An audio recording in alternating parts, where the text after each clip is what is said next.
if I want to sit at this desk job and make 30 grand a year, like that could be my life. Yeah. Or I could get out there and like start making moves and like start being different and start doing like what feeds my soul and like where I want to go and like what brings me happiness each day. Yeah. But to be the man, you gotta beat the man. If you vibe, don't hit you. People who ride with you, get it live. You can paint that picture. Let's Ain't get no ready here.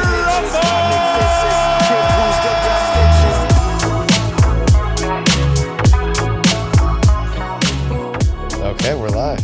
Episode 3 official. Everyone, welcome back to the Royer Rumble. I'm very excited. You guys are in for a fucking treat.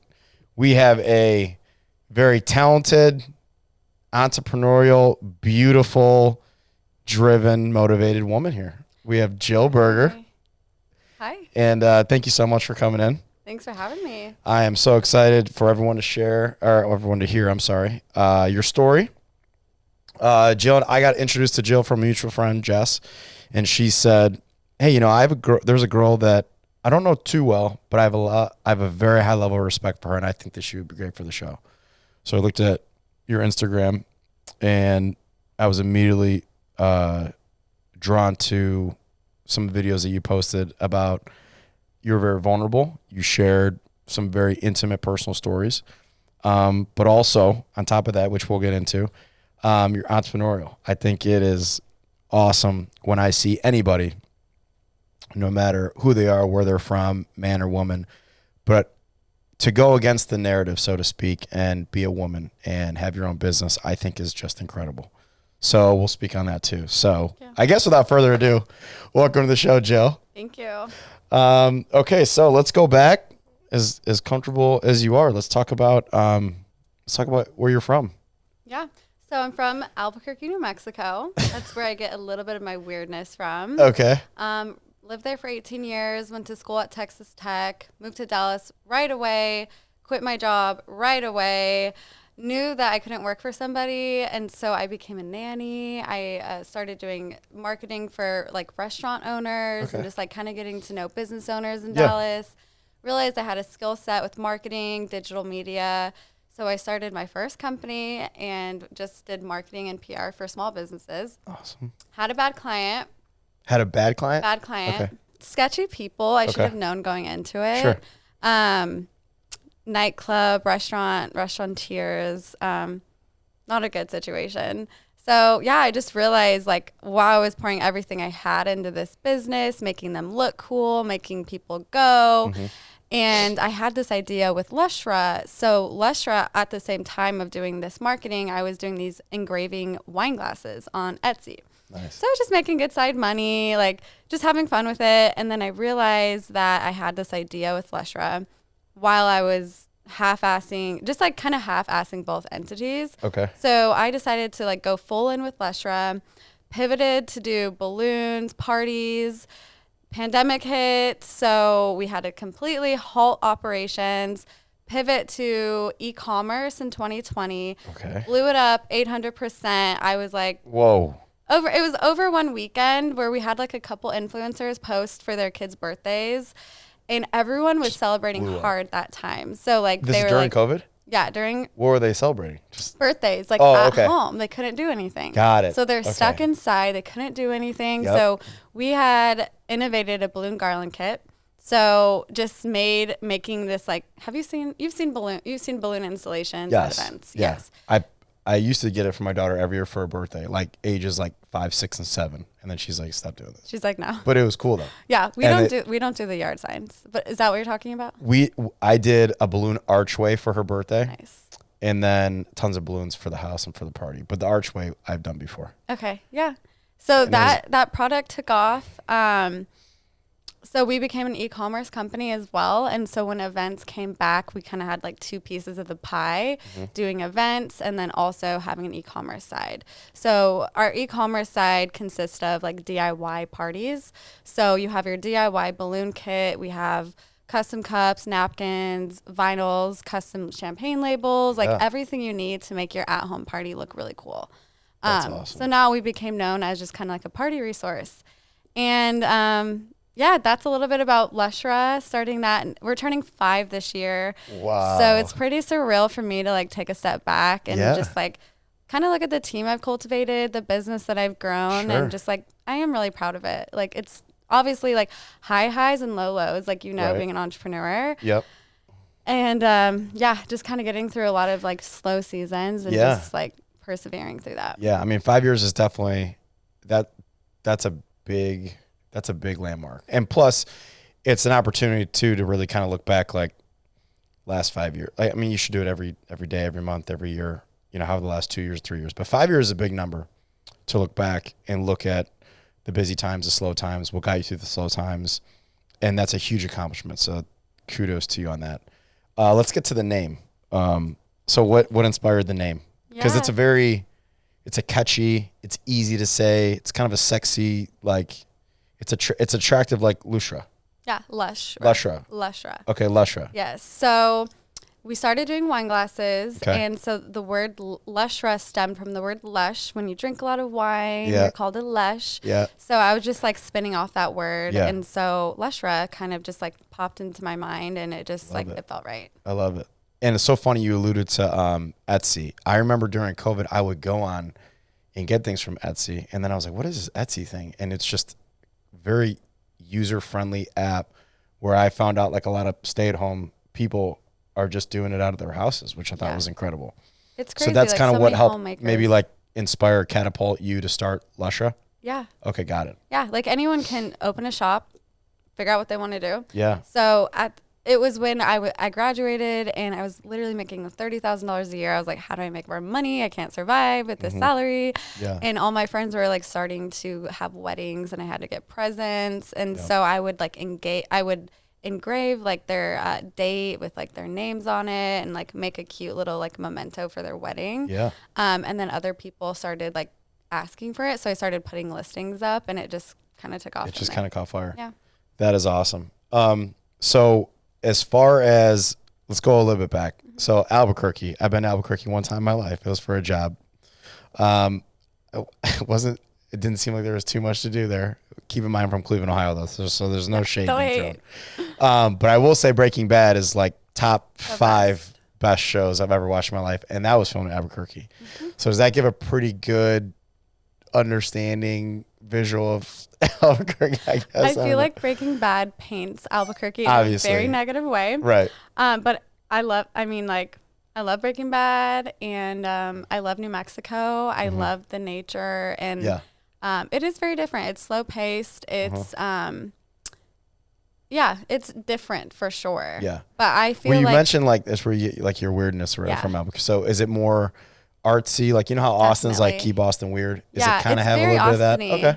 Yes. It feels like very much the same as Austin. It's a little bit more like democratic, and a little bit of like a lower income state as well. So there's a lot more diversity as well. So it's cool.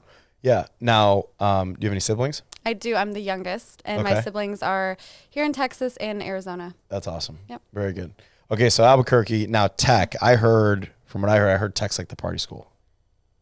You kind of say that? Yeah. Okay. 100%. So, do you have a good time in Tech? Lubbock, Texas. Yeah. Absolutely. The best time. Yeah. Okay. I lived my college career. I was very involved in my sorority, student body vice president. Yeah. Homecoming queen. Loved it. Like I was definitely encompassing Texas Tech. Love it. Yeah. Love it. So you come to Dallas right after you graduate, get a job as soon as you graduate in Dallas. And you're like, okay, I don't know what were you doing at that? What was the first position that you pursued after you came to Dallas? I was an account executive for an advertising company. Okay. It was very boutique. So there was maybe like 15 people in the office. Okay. So it was basically like the office assistant, answering phones, getting mail, wanting to do more, but just like not having they didn't want to train me. Like it wasn't like a office setup for like young, fresh people. So your first way to get acclimated to the real world, so to speak, you just start saying to yourself, I don't know how much longer I can do this. Like I'm not cut out for this. Yeah. So then your artsy creativeness, I would say, starts, and that kind of was a segue into the Etsy thing during COVID. Yes. So no. Okay. That was like 2016. I want to say it was it was like, it seemed to me a long time before. So like when I had the urge to quit, like I wasn't getting any job opportunities. I was applying like to 10, 20 different places. And I was like, I'm just going to quit. Like, I'm just going to become a nanny. So yeah, I became a nanny. Okay. And then from like not having like any stress in my life and just like taking that like step back from like having to figure it out, I feel like that's when everything kind of like stepped into me of like, what's the next thing I was going to do? Yeah. I mean, that's kind of a perfect thing to do if you're kind of in limbo of like what direction you want to go. I feel like a nanny is like great. So fun. It was the best time Did you ever. have a really good time? Oh yeah, I had like 3 Highland Park families, drove the kids around, just jammed out to Taylor Swift, just had the best time ever. I mean, that kind of sounds like that sounds great. So you're doing the nanny thing, and then now we start transitioning more towards that entrepreneurial thing. You see a demand, you see a need. After you get used to doing the Etsy thing, you're like, okay, this is kind of catching on. Then you start Lushra. Yes. Okay, got it. Yes. And so when you first started Lushra, did you have this, like when I started my company, like I didn't fucking look 2 years down the road, 5 years down the road. I didn't sit down and say, well, what's our 10-year plan? When I started the company with my best friend business partner, it was like, we need to fucking get through this month. And then after this month, we accomplish A, B, and C. Let's just sit down and let's just figure out the next month after that. So I didn't have this big 5-10-year plan. Was that kind of the same with you or no? Were you like, no, this is what I want to do in 5 years? No, I just was like, I need to make money. Like I need to pay for rent. I need to Survival figure out how I'm going to live. Mm-hmm. Yeah, I still to this day don't have a business plan. Yeah. Like it just kind of has come to me. And like, I've been super blessed and grateful for that. I know some people have to be a lot more strategic, but it also goes to show like if there's a demand for your product, then you just kind of like go with the flow, like go with where your customers are going, like what feels right to you as an entrepreneur and just start building. Yeah. And I think some people get like so far ahead of themselves that it freaks them out. They're like, I don't know like what I'm going to be doing in a couple years, or I don't know like where like the idea is going. And it's like, just like go one step at a time. Yeah. Yeah. Well, one thing you mentioned before that I paid attention to is you said the word pivot, right? And I think over COVID, if you're a business owner, you were given no other chance, but you had to pivot, right? And so you mentioned that. Have you always been that open-minded? Or have you been a little bit more, I don't want to say stuck in your ways because that's like a negative connotation, but have you always been that open-minded, or during COVID were you like, okay, I need to like really start looking at other things that could work?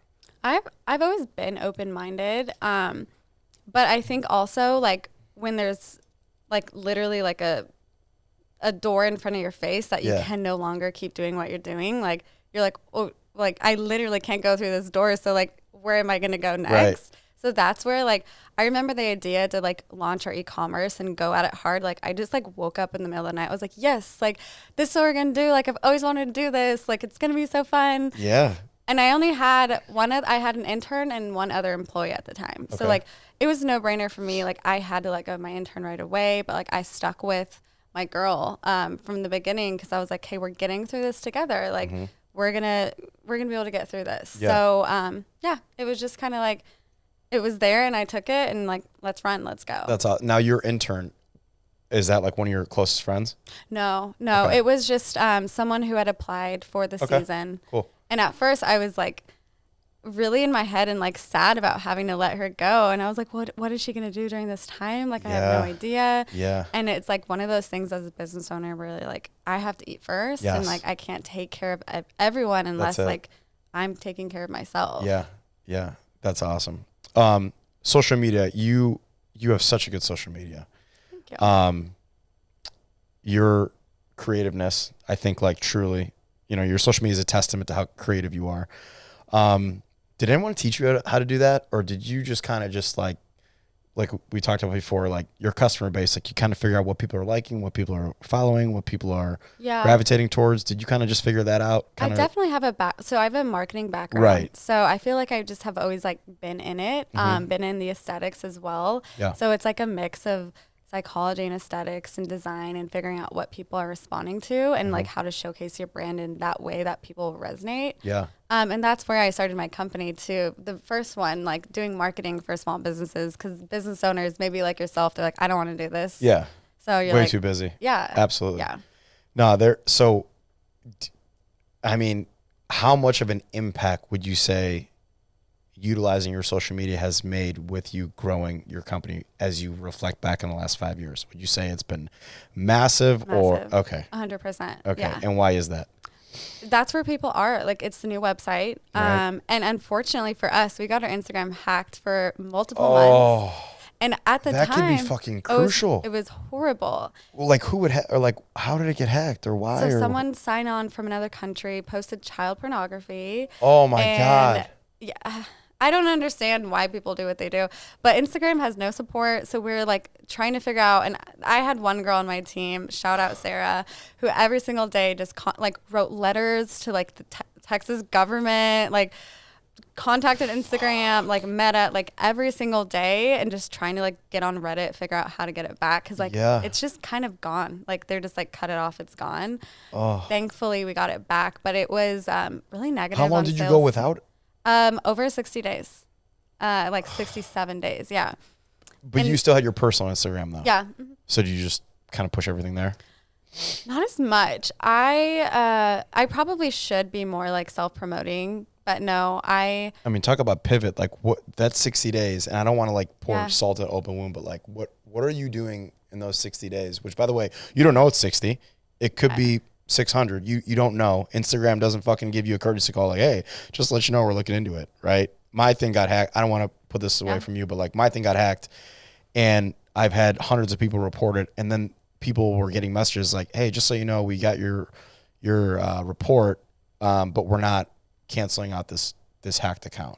But anyways, it's not like Instagram has like a courtesy like, hey, we're working on it type thing. So talk about pivot. Like, what are you doing to kind of go through that time? We launched a new Instagram, and we were like incentivizing people to go, and like we're like, okay, we're starting from the ground up. We're gonna do it again. Like we're almost at like 80,000 followers. So starting from ground zero, like it was kind of like it hurt, because then when we're like pitching to clients, our work, like our credibility, like it's kind of there with like the following. Yeah. So yeah, it was tough. But you got through it. And then you realize too, like you can't lean in so hard on one channel. Yes. So like SEO, I realized with SEO, I was like, why aren't we the first ones on Google? Like, oh my gosh, we have like a bad review. Why didn't I care to like reach out to this person? Like one bad review really does affect us right now. Like people will look at that when they're on Google instead of Instagram.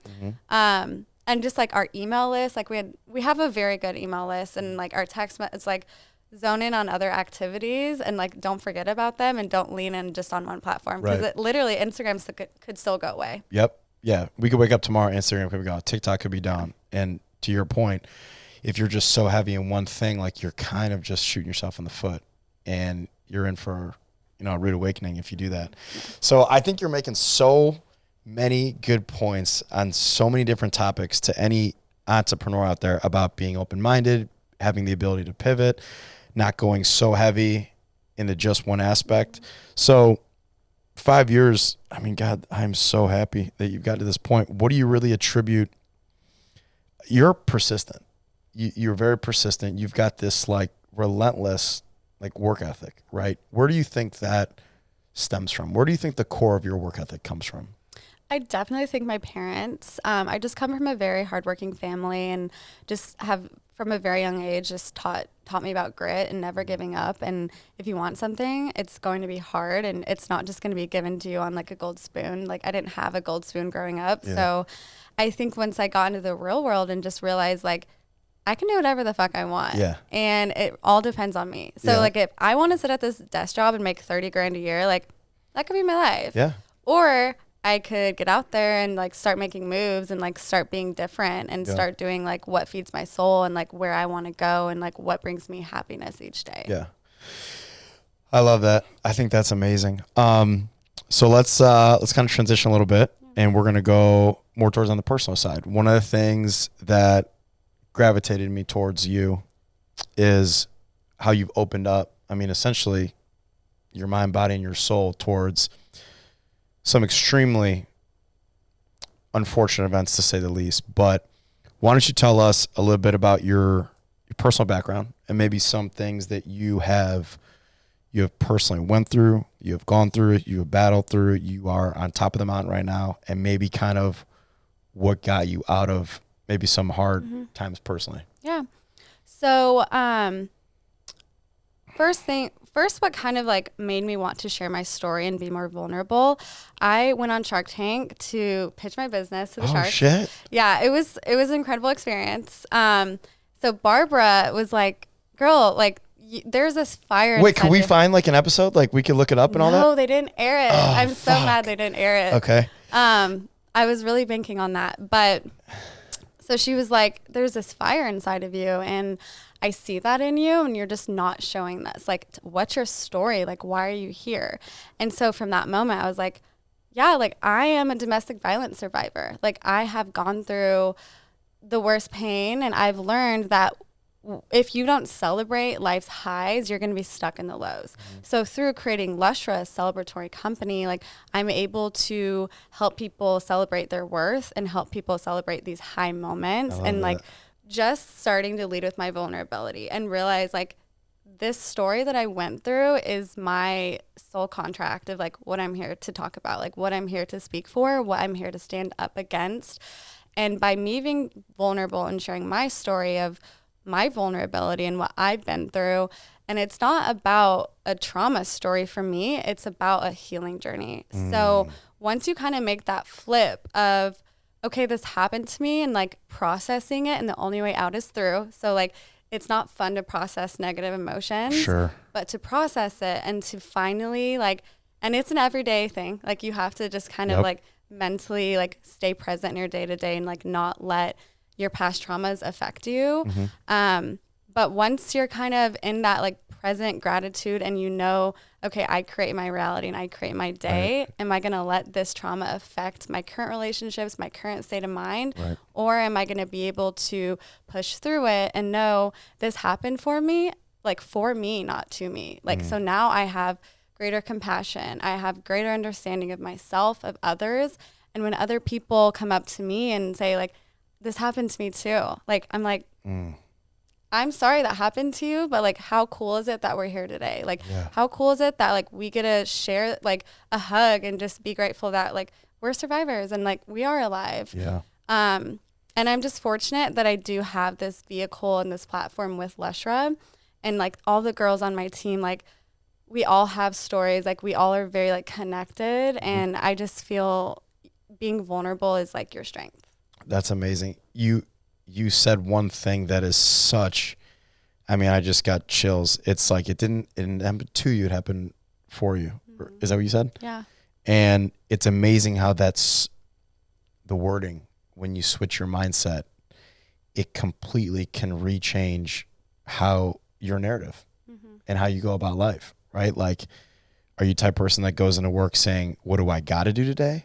Or are you the type of person that goes into work saying, what do I get to do today? For sure. Because I'm blessed to get to do it, because I woke up this morning and every day above ground, I'm already ahead in life, right? So it's amazing how you could just tweak one word and that could change dictate your life.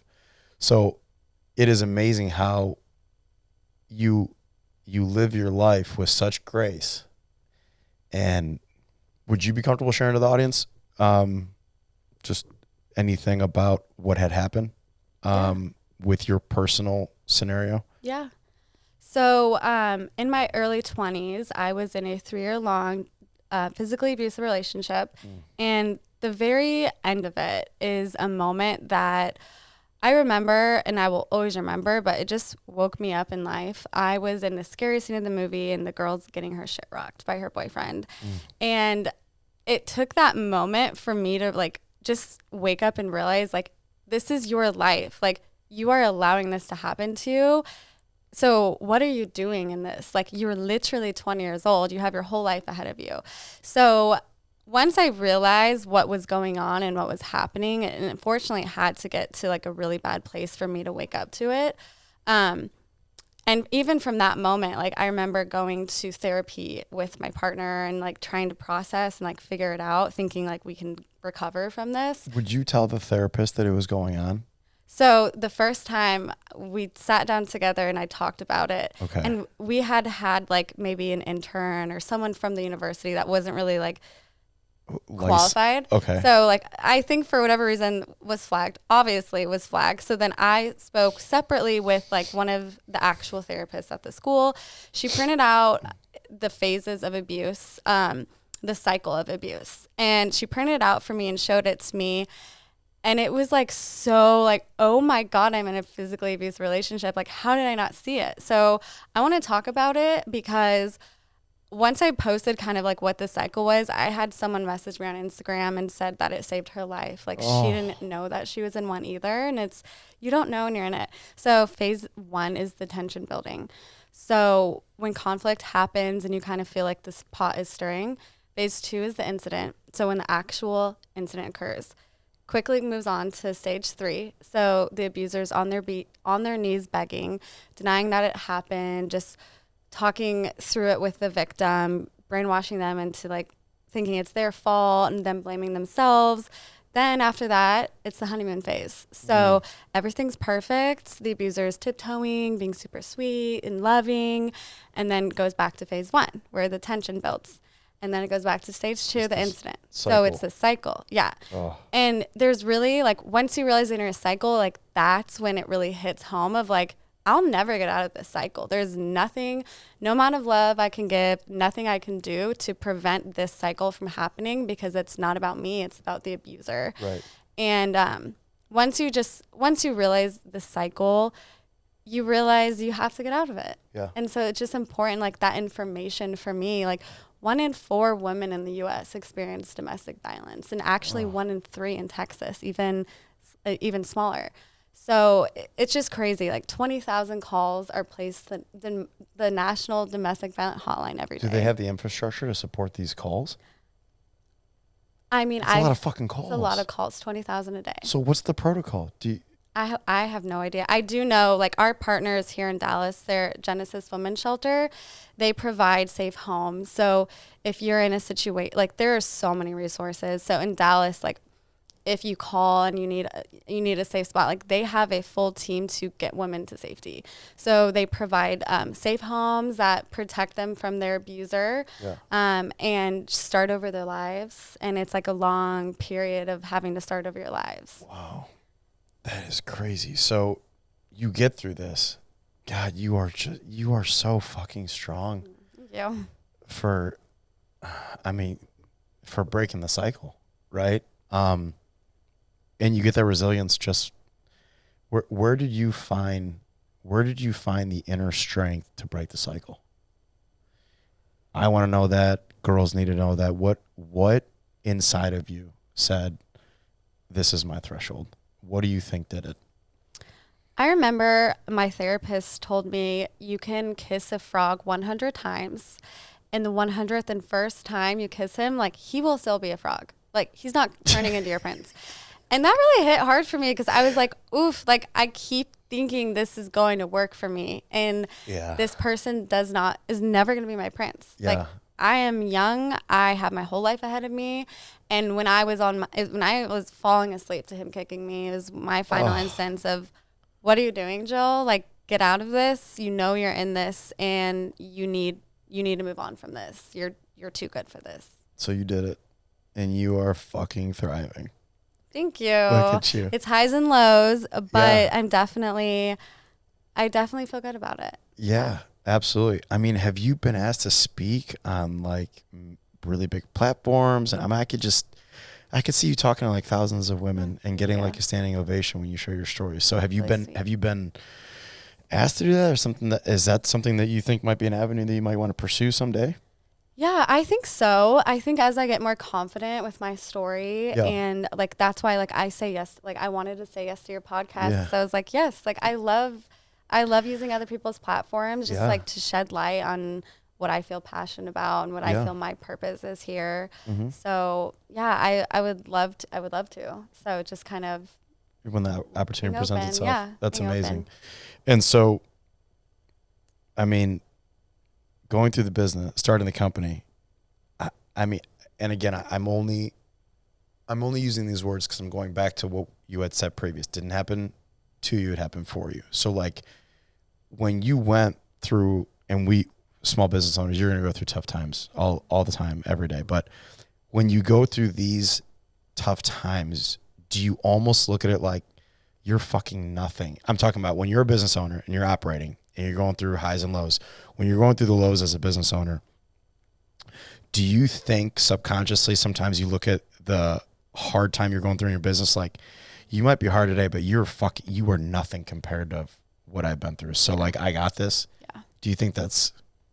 Yeah, I think that I'm like, no, this is nothing. Like you literally have gone through a lot in your life, and this little project is nothing. Yeah. So let's figure it out and move on. Yeah. I definitely think having harder things happen just puts things into perspective. Yeah. I actually read this book. It's called When Everything Falls Apart. Okay. And I love the concepts about it, because when everything falls apart, you want to do everything you can to like put the pieces back together. Right. And you're like, no. Like, but this concept of actually allowing it to fall apart instead of like trying to piece the puzzle back together, like letting it fall apart and just like, why is it falling apart, and actually like addressing like the fundamental reason of like why it fell apart, and to allow it so like another thing could come together. Got it. Something new can emerge. Like for me, I'm on a pivot right now with Lushra. Okay. This year has not been what I had wanted. right. So, you know, as a business owner, you kind of have to plan for months that aren't always going to go up and up. And Right. I've never had that in my career. I've constantly been growing and like pouring back into the business. And so when the beginning of this year happened, we had like our Instagram's gone. Like people don't really celebrate things much in January and February. So it's just like, it was already kind of low. But I was like, oh my gosh, like this trend, like it's like making my heart like go like this. Like when you look at the numbers and you see and you just like feel it and you're like, gosh, like what's going on? And so I sat the team down. I was like, okay, we're sending emails to every past client. We're cold calling people. Like we're knocking business to business. Like this is what we're doing this our next 2 weeks. Like we're turning this around. Yeah. And like, it was hard for us because we had just been in such a like feminine, receival, come to us, you know, you're going to want to use us. And we've never been knock on your doors and like having to go out and get business. Yep. So after 2 weeks, I was like, this isn't us. Like, this is not our business. Like, I'm not like, I don't want to like push this down people's throat if that's not what they're wanting now. And so this is 2 weeks. Right? Yeah. Not 2 months, not 2 years. That's the initiative in you. That is the go-getter in you. Some people will go fucking years before they have that wake-up conversation. Guys, she went 2 weeks and you're losing your fucking mind. Right? Okay, so go on. Oh, completely. I love this. And so I had this like idea for like another service that we're going to be providing. Okay. So we're launching in May a delivery service, but it's not just balloons. I'm really excited. We're piecing a lot of things together. And it's going to be a completely new experience. And so we're pouring everything we have into this like new pivot. It's for everyday celebrations. So right now, Lushra focuses on the 5 B's of life. So branded events, birthday, bachelorette, baby, and bridal. Okay. With those, like those are massive life moments. What about the bachelor? Bachelorette and bachelor. I mean, girls always more important. You know, we got the pink bag. Guys don't really use our products. Got it. But we've been missing like the everyday celebratory moments of like, life's not about weddings and babies and like getting to these moments. It's literally about passing a test, getting over a breakup, like, I don't know, like sending something just because, sending to your friends and celebrating these like small little wins, like starting a business, having a business anniversary. So yeah, I'm excited more about like getting back to the small moments that really mean everything instead of like these large, massive moments, which yes, those are great to celebrate in life, but really it's like the small everyday things and like the small victories.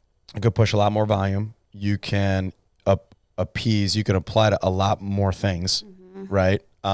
Promotion, you just got a big, like you just said, I'm preaching to the choir, but I love that. That's like a phenomenal like way to pivot. And so you're still keeping the main thing, but you never know. Like, let's see where this goes. Cause you could push so much volume. It now like over, what the term is, you could do better than like the main and bread and butter of the business, like, how you established it. It's lighting me up. It's lighting my team up. And so we're just running and we're like, this is fun. Yeah. I miss like the opportunity of like figuring it out, of like piecing together a new puzzle and like putting it all together. And like, that's what like lights me up as an entrepreneur. And I feel like this other service we've had is, you know, going on year 5. And I'm like, cool, like this doesn't light me up. There's nothing that I'm figuring out or like I'm doing on a day-to-day basis. I love it. I love the initiative that you're just like, we got to figure something out. It's been fucking 2 weeks. Let's figure something out. And so, okay, so walk us through, myself and the listeners. So if we want to celebrate a little win, let's say it's your 3-month anniversary. I mean, whatever, that's like a 6-month anniversary. That's still a big deal. Yeah. So if you're probably a girl that would initiate this, not a guy, they would go to Lushra.com and walk me through like what a packet or like what a package would be to have to celebrate like a small victory. Yeah. So I don't want to share too much. Okay.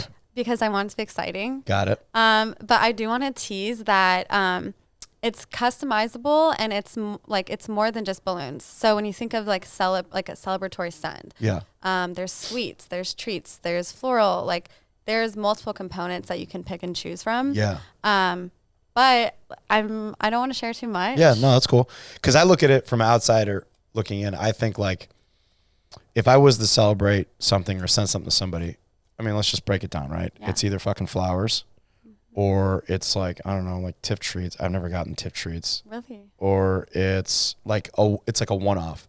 So I think you're going to kill it. I know you are. But if you do a few things in one thing, people will be like, oh, shit.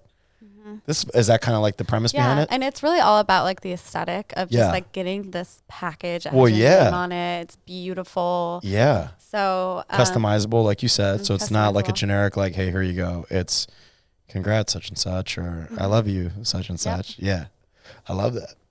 Very cool. All right. So, man, Shark Tank's fucking, they should be kicking their feet that are. One day. Yeah, one day. No, you know what? You don't even need Shark Tank anymore. You know, that's how you look at it. It would be nice. Yeah. But no, I feel like everything does happen for a reason. 100%. I have their emails. They've been great communicative with me. Yeah. I feel like in my back pocket, if I ever needed anything, I could definitely call them up for advice. Yeah. They'd be there for me. That's awesome.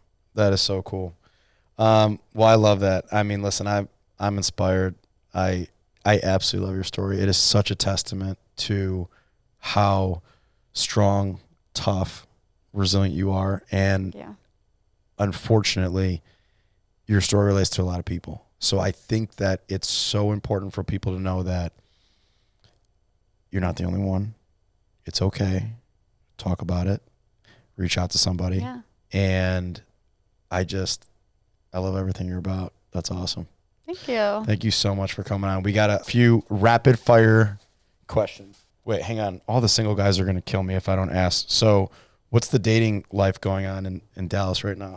How's the dating life? Are we super single? Are we single as a Pringle? Are we entertaining? I would say I'm dating somebody. Okay. Yeah. Okay, very good. Yeah. Awesome. How much longer until he gets a customizable Lushra box? I mean, he'd be very lucky, so I don't know. All right, I love that. All right, so we're going to do some rapid fire, and then we'll call it a night, okay? Yeah. All right, so vodka or tequila? Tequila. Beach or mountains? Beach. What's your favorite sport to watch in person? Hockey. Nice. Pancakes or waffles? Waffles. Okay. Dog or cat? Dog. Thank God. Rap or country? Rap. Who's your favorite rapper? Drake. Drake. I knew you were going to say that. He's coming here in June, by the way. Nice. Yeah. Maybe we should go. Okay, let's go. Me, you, and your boyfriend. If he's still around. Sorry, ski or snowboard? Snowboard. What's the best pickup line you've ever heard? Have you ever heard pickup? Do girls get pickup lines nowadays? They should. No, I haven't heard of a good one. How much does a polar bear weigh? How much? I don't know. Enough to break the ice. I'm Nick. That's good. My brother-in-law told me that one. All right, that's all I got. Jill, you're amazing. Everybody, how do we find you? How do listeners find you? Follow me follow Lushra. Yeah. Lushra, and then my personal account, Jill_Berger. And if you are listening to this and resonate with my story and want to talk with me, I'm very open with other women sharing their stories and just communicating and just talking to other people that have been through similar situations. So I'm an open book. I love that. Thank you so much. That was awesome. Thanks for having me. Cool. All right, guys. Thank you guys so much for listening. We're out. If you vibe, gon' hit ya. People